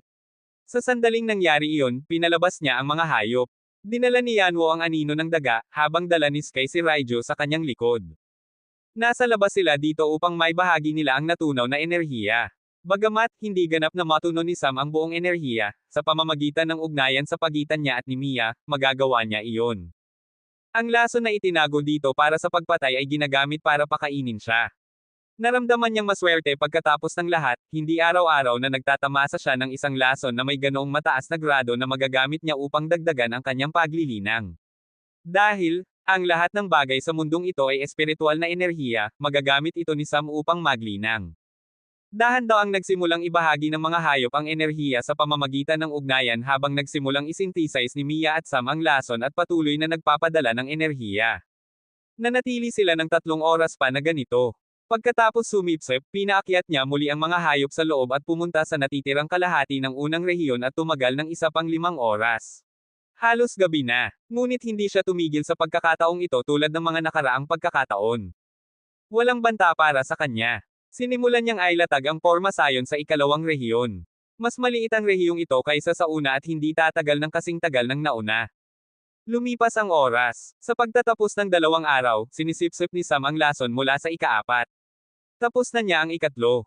Kahit na mas maliit ang espasyo, mas malaki pa rin ang dami ng lason kaysa sa mga nauna. Natapos lamang ang ika-4 na rehiyon pagkatapos sumikat ang araw. Bago pumasok sa ika-5 rehiyon na siyang huling rehiyon din, napansin ni Sam na dahan-daang nakakabawi ang mga rehiyon na pinawalan niya kanina. Ang tubig at ang hangin ay nagiging makamandag. Hindi pa ganap na nakabawi ang mga ito sa sandaling ito. Ngunit unti-unti pa rin silang nakakabawi ngunit tuloy-tuloy. Napagtanto niya na kung gusto niyang talagang kunin ang lahat ng lason para sa kanyang sarili, kailangan niyang hanapin ang pinagmulan. Tumalon si Sam at Mia sa ika-5 rehiyon at lumangoy sa paligid. Sa oras na ito, medyo berde at purple na ang balat ni Sam, dahil sa patuloy na paglunok ng lason. Kailangan niyang humanap ng paraan upang ganap na matuno ito upang mawala ang side effect na ito. Ngunit bago iyon, kailangan niyang hanapin ang pinagmulan kahit anong mangyari. Nang pumunta siya sa ilalim ng tubig, nakita niya na wala siyang mahanap. Ang kanyang espiritual na pakiramdam na naputol sa simula ng paglalakbay ay hindi pa rin bumabalik. Tulad ng para sa kanyang paningin, walang magagawa siya dito. Hindi gaanong kalamangan ang kanyang paningin. Sa bloodline ni Rock, makakakita siya ng malayo at malawak, ngunit hindi ang mga alon ng enerhiya. Naisip niya ang isang ideya kahit na, ang kailangan niya ay ang mga alon ng enerhiya na siyang susi upang mahanap ang pinagmulan dahil magiging malinaw ang pagkakaiba sa mga alon ng enerhiya. Kaya, ginamit ni Sam ang water elemental fusion at nagsimulang ikalat ang kanyang katawan hanggat kaya niya at ipinikit ang kanyang mga mata. Ang kanyang katawan na na-convert sa tubig, sinubukang takpan ang mas maraming distansya hanggat kaya niya. Pagkatapos nito, sinimulan niyang gamitin ang kanyang kakayahan sa pagmamasid.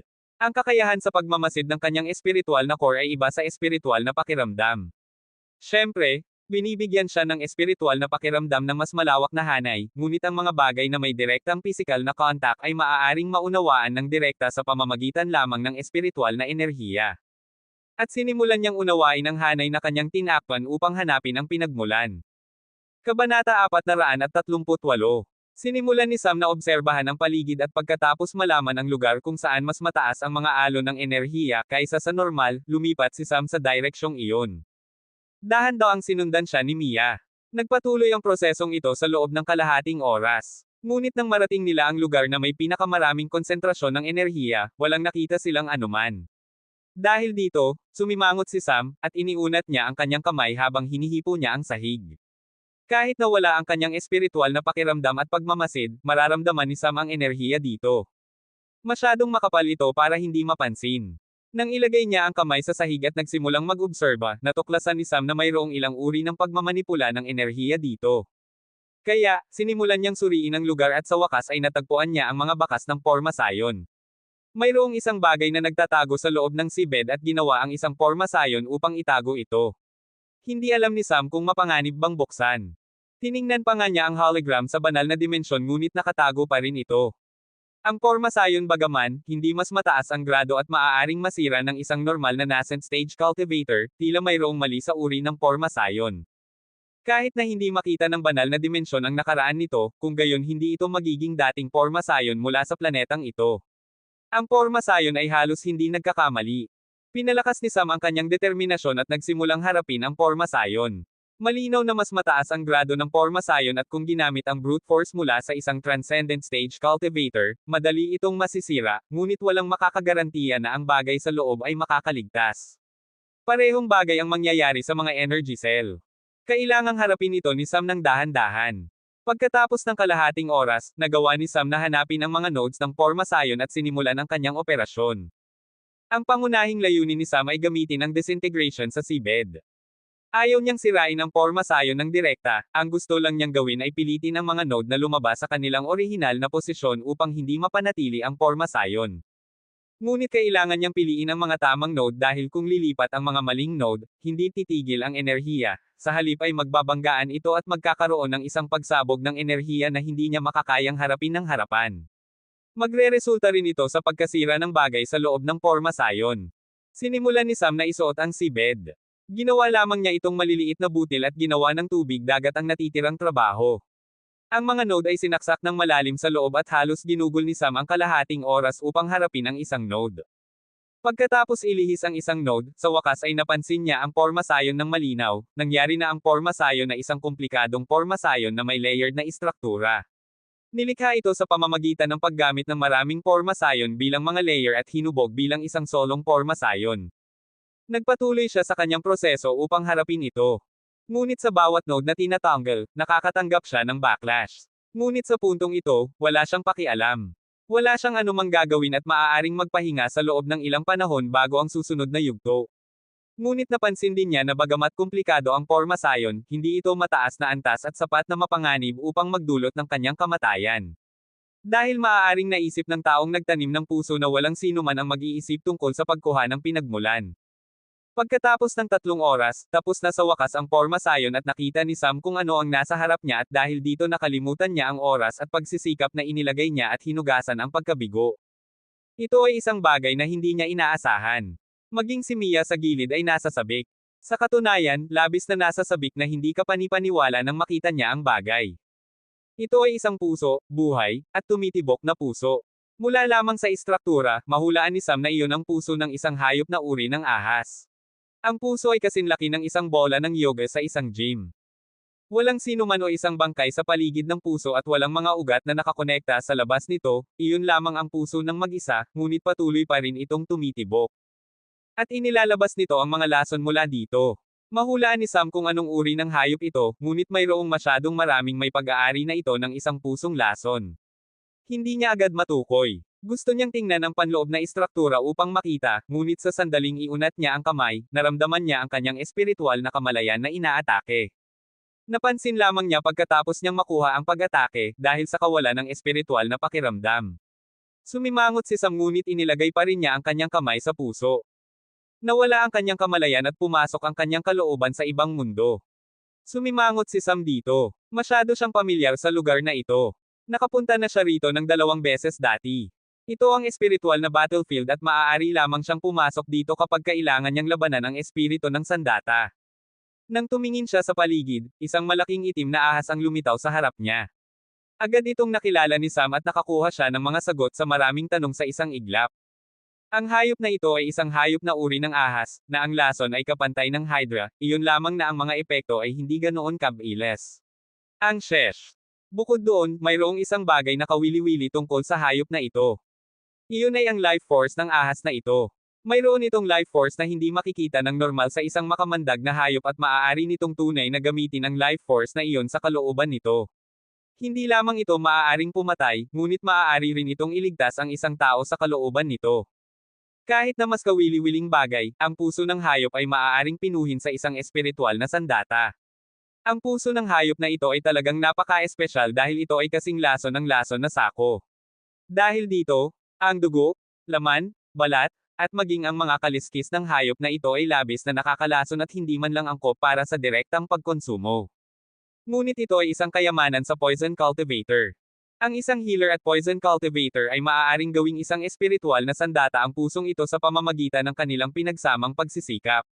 Ngunit tumatagal ito ng maraming oras. Maaari silang magpahinga, ngunit napakalaking pagsisikap pa rin kung sila ay nagmula sa planetang ito. Kung mayroon silang mas mataas na antas ng paglilinang, mas madali ito. At sa paghusga mula sa laki ng puso, mahulaan ni Sam na ito ay isang consummate realm na hayop, marahil na lampas lamang. Tiningnan ni Sam ang espiritu at sinimulan ang espiritual na labanan. Walang atrasan ngayon at dahil ang labanan ay may pantay na mga tuntunin, walang paraan na matatalo siya. Pagkatapos ng isang oras, sa wakas ay bumalik si Sam sa kanyang katawan at walang pagtutol mula sa puso. Ngayon ang malaking tanong ay, paano niya dapat gamitin ito? Ang pinakamagandang opsyon ay hayaan na kainin ito ni Mia. Siyempre, sa kanyang antas, magiging mahirap para sa kanya na sipsipin ang bagay na ito ng direkta. Ngunit makakakain pa rin niya ito pagkatapos itong maging isang hayop na pre-transcendent stage. Dahil dito, magiging mas madali para sa kanya na tunawin. Hanggang noon, magagamit ito ni Sam bilang isang tulong sa paglilinang.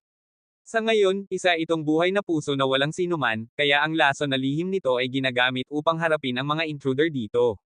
Gayunpaman, dahil nasipsip na nila ang lason na naipon sa lugar na ito sa loob ng maraming taon, ang paglaki ay hindi magiging masyadong mabilis mula sa lason na sipsip-sipin ni Mia mula sa puso, ngunit magiging tuloy-tuloy ito. Itinago niya muna ito at inilagay sa balangkas ng Hydra. Iyon ay isa ng zone na ganap na puno ng lason, iyon lamang ang ligtas na lugar. Pagkatapos nito, pinalabas niya si Mia sa loob.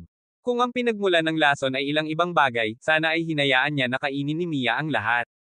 Ngayon, kailangan nilang huminto. Hindi bababasa, nakalusot sila sa ika-4 na antas ng nascent stage cultivation. Ito ang huling araw bago bumukas ang isla, ngunit hindi niya alam kung ito na ang huling pagsubok. Ngunit nararamdaman niya na ito ang magiging huli. Mahusay ang pagkakadesenyo ng mga pagsubok at ito ang magiging pinakamahusay upang maging huli dahil pagkatapos ng takot mula sa unang round at ang mental na pagkapagod mula sa pangalawa ay magpapadali sa kanila na mamatay sa ikatlong ito.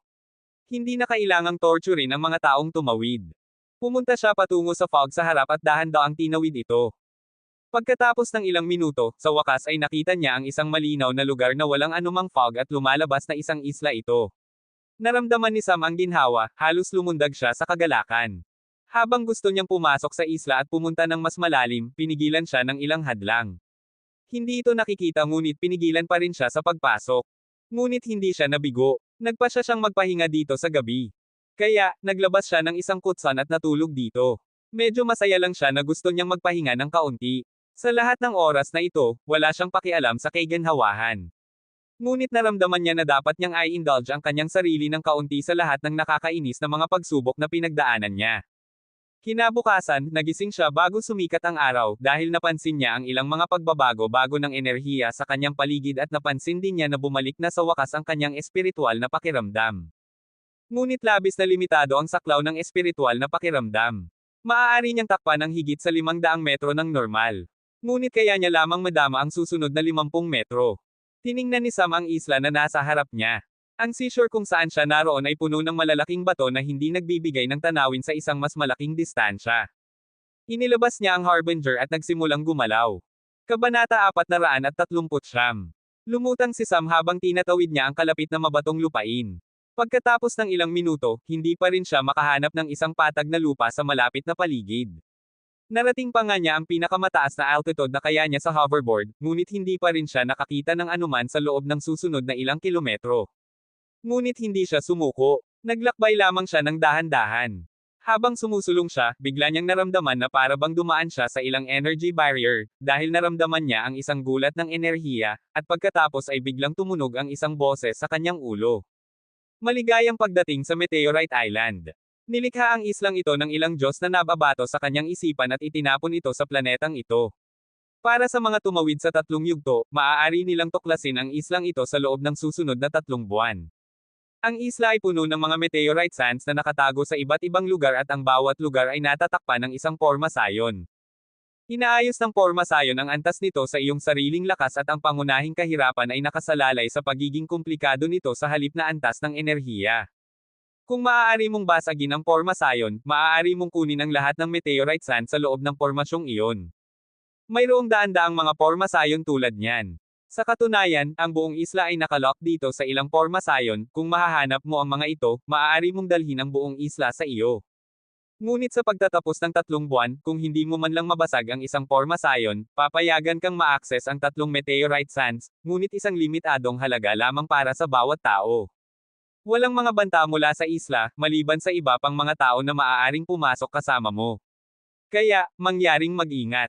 Sumimangot si Sam sa boses. Napakamasaya at walang malasakit nito na para bang wala siyang pakialam sa nangyayari. Tulad ng para sa Diyos na lumikha nito, alam niya na may isang tao mula sa mas mataas na kaharian na dapat ang gumawa nito. Kung hindi, walang paraan na pupunta sana ang Shesh sa mundong ito. Kahit na narito ito tulad ng Raijo o ilang iba pang hayop na naruroon sa mundong ito, walang paraan na mapapabuti ng isa ang puso sa isang espiritual na sandata. Halos imposible itong gawin sa planetang ito. Iwinagayway ni Sam ang kanyang kamay at lumabas ang 3 sa kanyang mga kaibigan. Gusto niyang makita kung papayagan sila ng barrier na lumabas. At nang lumabas sila, ang unang ginawa nila ay sinamon si Sam, ngunit bago sila magpatuloy sa mga susunod na aksyon, lumitaw silang natigilan sa loob ng 1 segundo, na nangangahulugang tila sinabi ng boses ang parehong bagay sa kanilang mga ulo. Ngunit pagkatapos ng paunang pagkabigla na iyon, tiningnan nila si Sam muli at handa na silang humayo, ngunit bigla na lamang itinaas ni Sam ang kanyang aura. Ang kanyang kamakailang paglampas ay nagpatigil sa kanila sa kanilang mga bakas. Huwag kayong lumapit sa akin, o pagsisisihan ninyo ito. Hindi ninyo makakayanan. Sabi ni Sam na may mapagmataas na tingin. Nagngit-ngit ang 3 sa kanila ng kanilang mga ngipin. Tiningnan nila ang kanyang mukha at napansin ang berde at purpleng mga shade sa kabuuan. Anong nangyari? Si Watt ang unang nagtanong. Well, isa itong bagong laso na ginamit ko upang tumagos. Ngunit labis itong makapangyarihan, na nag-iwan ng mga side effect na ito. Okay, bumaba na tayo sa negosyo, hanapin ang mga meteorite sands sa lalong madaling panahon. 3 buwan na lamang, maaaring tila marami, ngunit hindi ito isinasaalang-alang na hindi man lang natin matansya ang buong lugar ng isla. Sa daan, subukang alamin ang mga porma sayon na nagpapanatili sa isla. Kung maaari, kunin na lang natin ito. Subukan mo ang iyong swerte. Sa gayon, hindi siya naghintay. Kung magsama-sama silang 3, hindi makakaganti si Sam ng may buong kapangyarihan, mamamatay sila kung hindi niya makokontrol kaya malinaw na hindi niya sila lalabanan. Na nangangahulugang, hindi siya maaaring manatili doon hanggang sa mapagtanto nila. Sa oras na magkita silang muli, makakalimutan nila ito. Pagkatapos ng lahat, hindi sila arch-enemies. Maaari nilang maunawaan kung bakit ginawa iyon ni Sam. Mabilis na gumalaw si Sam. Hindi gaanong nagbago ang lupain, ngunit medyo iba pa rin. Sinimulan niyang gumalaw sa buong lugar at pagkatapos ng kalahating oras, natagpuan ni Sam ang unang porma sayon. Ito ang sand na labis na pamilyar si Sam. Ang Black Meteorite Sand. At hindi talaga ito isang solong porma sayon. Mayroong 3 porma sayon na nakalagay ngunit 2 sa kanila ang wala na. Mayroong ilang mga bakas ng Black Meteorite Sand doon. Tila mahusay ang nagawa ng mga taong pumunta rito dati. Tila may ilang disenteng kandidato ang underground forces na mahusay na gumawa ng trabaho. Ngunit tila hindi nila kinuha ang lahat nito. Hindi niya alam kung ilang meteorite sands ang mayroon sa islang ito at kung ilang mga porma sayon ang mayroon, ngunit hindi bababa sa nakakuha siya ng isa dito. Sinimulan niyang suriin ang porma sayon. Napansin niya na ang porma sayon ay hindi isang fixed. Ito ay isang variable na porma sayon. Nagbabago ito sa paglipas ng panahon. Ngunit hindi ito tulad ng idinisenyo ni Sam dati, hindi nito binabago ang mga node. Sa halip, ito ay isang komplikadong porma sayon na may 5 layer at ang mga aktibong layer ay nagbabago ng paisa-isa. Ang pagbabago ng mga layer ay labis na random at sa pagkakaiba-iba, sa mga aktibong layer, isang komplikadong porma sayon ang mabubuo. Medyo nakakalito ito. Hindi kailanman naisip ni Sam ang tungkol sa paggamit ng mga porma sayon na tulad nito. Nagbigay ito ng mga bagong posibilidad. Dahil sa loob ng 1 minuto kapag 1, 3, at 5 porma sayon ang aktibo, isang uri ng komplikadong porma sayon na dalubhasa sa defensive attacks ang ginawang aktibo at kapag 2, 4, at 5 porma sayon ang aktibo, ito ay isang saradong slaughter formation. Ito ay isang bagay na hindi niya naisip. Ang inalala lamang niya ay ang pagiging komplikado sa pag-activate at pag-deactivate. Ngunit ngayong nakita niya ito, magsasagawa ng pananaliksik si Sam sa lugar na ito. Ngunit bago iyon, kailangan niyang humanap ng paraan upang harapin ang Pormasayon. Sinimulan niyang pag-aralan ang daloy ng enerhiya na napatunayang labis na mahirap. Dahil sa patuloy na pagkakaiba-iba at ang random na pag-activate ng iba't ibang mga Pormasayon, nahihirapan si Sam na tukuyin ang tiyempo upang basagin. Hanggat maaari niyang basagin ang mga naaktibong Pormasayon sa pagkakataong iyon, magagawa na ito. Ang paghuli ng tiyempo ay ang pinakamahirap na gawain. Hindi man lang niya maobserbahan ang mga pattern ng enerhiya ng una. Sa halip ang mga alon ng enerhiya ng natitirang mga Pormasayon ay nakakasagabal at sa oras na malapit na niyang basagin ang mga ito, nagiging dormant ang unang Pormasayon at may dumarating na bagong pagkakasunod-sunod. Nasasayang ang lahat ng kanyang pagsusuri. Sa katunayan, may isa pang paraan, ang pinakadiretsahang pamamaraan, upang basagin ang Pormasayon sa pamamagitan ng brute force. Ngunit ayaw niyang gawin ito dahil ang mga kombinasyon ng mga Pormasayon at pagkakaiba-iba ay may kasamang mga Pormasayon na uri ng atake. Kung hindi siya tiwala na haharapin ito sa isang suntok, kung gayon walang silbi. Tulad ng para sa paggamit ng disintegration at paglabas sa mga node, dahil sa mga cycle ng pagkakaiba-iba, ang backlash ay hindi limitado sa kanya, maaapektuhan din ang mga insides ng Pormasayon at masisira ang sand. Tulad ng para sa mga energy cell, mas hindi na magagamit pa ito. Kung maaapektuhan ang mga Pormasayon ng mga pagsabog ng enerhiya kahit gaano kaliit ito, mayroong isang pagkakataon na ang enerhiya ng Pormasayon ay magiging magulo at magdudulot ito ng isa pang pagsabog ng enerhiya na makakasira sa meteorite sand. Dadalhin siya nito sa isang deadlock. Ayaw niyang labanan at ayaw niyang sumira, kung gayon maaari lamang niyang basagin ito. Tulad ng para sa kanyang mga kaibigan, ang maaari lamang nilang gawin ay lumaban at brute force sa pamamagitan ng mga Pormasayon. Gusto lamang iwasan ni Sam iyon, dahil tatagal ito ng mahabang panahon. Kahit na tumagal ng oras upang basagin ang mga ito, ayos pa rin siya sa pamamaraang ito dahil, sa sandaling malampasan niya ang unang Pormasayon, makakalayo siya upang basagin ang natitira sa kanila ng madali. Kung mababasag niya ang isang Pormasayon, magagamit ni Sam ang parehong pamamaraan upang basagin ang natitira sa kanila. Kahit na nangangahulugan iyon ng paggugol ng maraming oras sa una. Pagkatapos ng maraming pagsubok, umupo si Sam sa lupa at nagpas siyang tingnan ang mga node. Gusto niyang tingnan kung ang mga node ay mga bandila ng Pormasayon o anumang ibang pamamaraan na ginamit. At nang mapansin niya na hindi sila mga bandila ng Pormasayon, hindi man lang siya nagulat. Ang mga bandila ng Pormasayon ay talagang ang pinakamahusay na mga node na gagamitin. Ngunit magiging mahigpit ang paraan ng pagtatrabaho at walang maraming bagay na maaaring gawin ang isa dito. Ang mga bandila ng Pormasayon ay mahusay lamang hanggang sa gusto nilang gumawa ng isang pamantayan at wastong Pormasayon na may isang pamantayang blueprint. Ang isang Pormasayon na tulad nito na may mga ganitong maraming tampok ay halos imposibleng gawin, hindi man lang magawa ni Sam iyon sa kanyang antas. Pagkatapos patuloy na mag-obserba sa loob ng higit sa 3 oras patungo sa mga node, nagkaroon si Sam ng isang tanawin ng labis na pagkabigla. Matagal na siyang hindi nakakita ng isang Pormasayon na ganito kakomplikado. Kung tama ang hula ni Sam, maaaring ayusin ng pormasyong ito ang sarili nito ayon sa antas ng paglilinang ng kalaban ng hindi nangangailangan ng isang espiritu. Ito ay isang bagay na ganap niyang hindi inaasahan. Iyon lamang ang dulo ng iceberg. Napansin niya na ito ay isang kombinasyon hindi lamang ng 5 Pormasayon, ngunit mayroon ding isang hanay ng mga inskripsyon na inilatag sa pagitan ng 5 Pormasayon na responsable para sa pag-activate at pagkakaiba-iba ng mga Pormasayon. Sa unang pagkakataon, labis na naninibago talaga si Sam mula sa dami ng impormasyon na kailangan niyang iproseso. Kabanata 440. Pagkatapos kumpirmahin ang mga node at ang hanay ng mga inskripsyon, iniisip ni Sam kung paano magpapatuloy pa. Ayaw niyang masira ang meteorite sand. Pagkatapos subukan ang maraming bagay, nagpasya si Sam na subukan ang isang bagay sa hanay ng inskripsyon. Ito ang pinakasensitibong lugar ng Pormasayon. Responsable ito sa pag-iiba-iba ng daloy ng enerhiya na nag-a-activate ng mga Pormasayon. Kung sakaling magulo ang daloy ng enerhiya ng hanay na ito at ang enerhiya ay tumakbo ng magulo, kung gayon ang buong Pormasayon ay lilikha ng isang malaking pagsabog ng enerhiya na hindi lamang magbibigay ng backlash kay Sam, kundi pati na rin sisirain ang meteorite sand. Ngunit iyon lamang ang loophole na mahahanap ni Sam sa buong Pormasayon. Ang natitirang bahagi ng Pormasayon ay hindi man lang nagpapakita ng isang maliit na pagbubukas.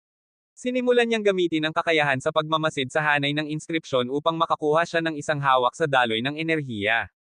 Ngunit masyadong malaki ang hanay at masyadong maraming inskripsyon ang ginamit upang buuin ang hanay na iyon upang pag-aralan ito ng mabilis. Sa loob ng susunod na 2 araw, nanatili lamang si Sam doon at pinag-aralan ang hanay ng inskripsyon, mayroong isang grupo ng mga papel na nakakalat sa kanyang paligid. Sinusubukan niya ang kanyang makakaya upang maunawaan at i-decrypt ang hanay ng inskripsyon upang makahanap siya ng isang pagbubukas. Pagkatapos lamang ng 2 araw na ito, sa wakas ay nagkaroon siya ng pagbabago ng ekspresyon. Tila may natagpuan siya sa loob. Tiningnan niya ang porma sayon at hindi niya maiwasang makaramdam ng malaking paggalang sa taong lumikha ng pormasyong ito. Walang paraan na magagawa ng isang normal na formation master na sumusunod sa mga orthodox method ang isang bagay na tulad nito. Ito ay isang bagay na malilikha lamang ng isang taong labis na baliw at may ilang baluktot na kalikasan sa kanyang ulo. Iyon ang naisip niya tungkol dito at gusto niyang makilala ang lalaking iyon. Pagkatapos ng lahat, dapat sabihin ni Sam na siya mismo ay medyo baluktot na hindi na kayang ayusin. Dahan-dahan niyang sinimulan na ikalat ang kanyang espiritual na enerhiya sa buong hanay ng inskripsyon at ginamit ang kanyang kakayahan sa pagmamasid. Habang tumataas ang konsentrasyon, nag-focus siya sa isang maliit na runic symbol na nasa gitna ng malaking bilang ng mga runes na nakasalansan sa isa't isa. Ito ang bagay na natagpuan niya pagkatapos ng labis na pananaliksik sa loob ng 2 araw na ito. Ang solong rune na ito na tila bahagi ng isang malaking hanay ng mga runes, ngunit aktwal na nakahiwalay ay ang susi sa hanay. Siyempre, hindi ang tanging susi bagaman. Ang isa sa mga susi at ang iba pang mga susi ay labis na katulad nito. Ito lamang ang rune na may panahon kung saan walang dumadaloy na enerhiya sa pamamagitan nito.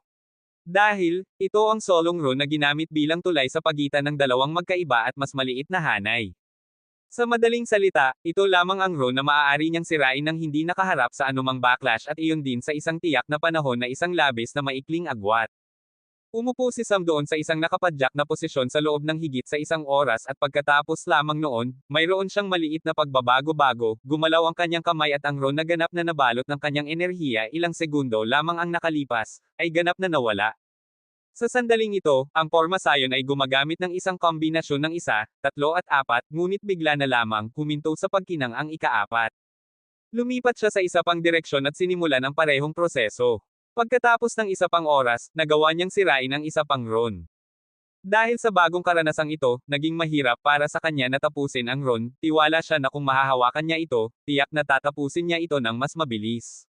Lumipat siya sa 3 punto at ginawa ang parehong bagay at pagkatapos ay ang ika-4 na punto. Tumagal ng 4 na oras upang sirain ang isang porma sayon nang walang anumang anyo ng energy backlash o anumang iba pang anyo ng pinsala. Ngunit sigurado siya na ang pagsira dito sa brute force ay maaaring tumagal ng mas maraming oras pa. Tulad ng para sa paunang 2 araw, masasabi niya na ito ay isang uri ng pamumuhunan.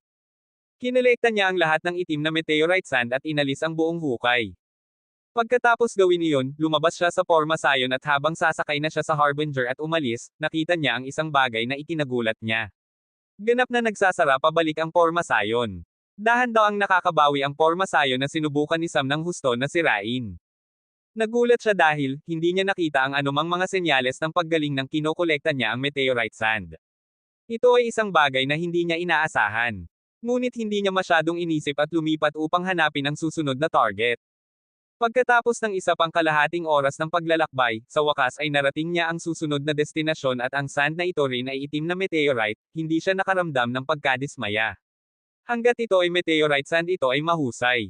Sinimulan niya ang pagtatrabaho sa porma sayon, sa pagkakataong ito, hindi niya kailangan ng 2 araw upang pag-aralan ito. Ang kailangan lamang niyang gawin ay hanapin ang 4 na runes, ngunit sa kondisyon na ang porma sayon ay katulad ng mga nauna. Pagkatapos suriin, huminga siya ng paginhawa. Pareho ang inscription pattern. Kahit na nagbago ang mga uri ng porma sayon at ang mga kombinasyon, pagkakaiba-iba lahat, ngunit nanatili ang pareho ang pagtatrabaho ng hanay ng inscription at ito pa rin ang 4 sa kanila. Gusto ni Sam na tingnan kung makakahanap siya ng isang paraan upang harapin ang 4 na runes ng mas mabilis, ngunit nagpasya siya sa iba. Magkakaroon lamang ng isang agwat para sa 1 oras at ang agwat ay 1 minuto lamang. Kung sinubukan niyang harapin ang 4 sa kanila ng sabay-sabay at nabigo siya, mapupunta siya sa isang malalim na tae. Kaya, nagpasya siyang gugulin ng 4 na oras na iyon, kahit na maaantala nito ang proseso. Ngunit sa pagkakataong ito, hindi lamang siya na natiling walang ginagawa, sa halip ay pinalabas niya ang mga hayop. Yanwo, Sky, Raiju at ang mouse. Tulad ng para kay Mia, pinagsasama pa rin niya ang paglilinang. Tumakbo ang apat na hayop sa apat na magkaibang direksyon. Gusto niyang tingnan kung makahabol siya sa susunod na pormasayon sa loob ng agwat ng 1 oras at harapin ito. Pagkatapos nyon, umupo lamang siya roon at naghintay ng 15 minuto upang makuha ang agwat at hinarap ang isa sa mga rons. Mula sa puntong ito mayroong 1 oras para sa susunod na agwat. Nanatili siya roon at naghintay na bumalik ang mga hayop at pagkatapos ng isa pang 15 minuto, si Raijo ang unang bumalik. Mayroon siyang pinakamalapit na pormasayon sa lahat, nagpa siya si Sam na pumunta doon at sa Harbinger ang paglalakbay ay pinutol sa 5 minuto sa ganap na bilis. Nang marating nila ang destinasyon, nagalak si Sam dahil, pumapasok pa lamang ang pormasayon sa yugto ng time interval na iyon. Ito ang pinakamagandang senaryo. Hinarap niya ito at bumalik sa unang pormasayon. Naghintay siya sa natitirang mga hayop at sa oras na bumalik sila, 45 minuto na at mayroon lamang 15 minutong pahinga para sa susunod na agwat, kaya hindi maipapayo na pumunta sa susunod. Kaya, naghintay siya roon at hinarap ang pormasyong ito at muling pumunta sa pormasayon na natuklasan ni Raiju. Bumalik siya at naghintay. Kaya, para sa panahong ito ng 4 na oras at ilang minuto, nagawa niyang harapin ang dalawang pormasayon. Ang isa sa kanila ay nangyaring ang Gray Meteorite Sand. Pagkatapos kolektahin ang mga ito, pumunta siya patungo sa pormasayon na natuklasan ni Yanwo. Parehong malapit sa isa't isa ang pormasayon na natuklasan niya at ang pormasayon na natuklasan ni Sky. Maaaring harapin ni Sam ang pareho ng sama-sama, tulad ng ginawa niya sa nakaraang dalawa. Sa pagkakataong ito, pareho silang Silver Meteorite Sand. Lumipas ang isa pang 4 na oras. Padilim na sa oras na ito. Pumunta si Sam sa pormasayon na natuklasan ni Shadow Mouse at muling ipinadala ang mga hayop sa iba't ibang direksyon mula sa lugar na iyon. Ngunit sa kanyang pagtataka, isa lamang ang pormasayon sa lugar na iyon. Iyon ay dahil, ang lugar na ito ay nangyaring malapit sa hangganan ng isla. Nagpa siya siyang haharapin niya ang dalawa sa kanila. Ang isa sa kanila ay pilak at ang isa pa ay gray. Pagkatapos harapin ang mga ito, hindi nagpatuloy si Sam kaagad, sa halip ay nagpa siya siyang magpahinga. Ang patuloy na paggamit ng kakayahan sa pagmamasid at pagtakbo sa paligid ay nagdulot sa kanya na makaipon ng ilang mental fatigue. Ang kanyang mentalidad ay medyo sensitibo pa rin pagkatapos ng lahat ng stress na naranasan niya sa nakalipas na ilang araw. Kailangan niyang mag-ingat dito, gayunpaman marami siyang oras upang harapin ang mga ito at sapat na mabilis ang kanyang bilis. Ang tanging reklamo na mayroon si Sam ay medyo maliit ang dami ng meteorite sand sa loob ng isang solong pormasayon. Kung ihahambing sa mga cube ng meteorite sand na nakuha niya mula sa Blackwater, mayroong 3 cube ng meteorite sand sa bawat pormasayon. Kailangan niyang sabihin na mahusay ang nagawa ng Blackwater at ng iba pang organisasyon kung isa sa alang-alang na nagawa nilang makakuha ng napakaraming cube ng meteorite sand. Pagkatapos ng lahat, nagawa nilang kasalukuyan ang 10 mga kahon na ito. Hindi na nag-isip si Sam at nagpahinga sa loob ng ilang oras hanggang sa sumikat ang araw.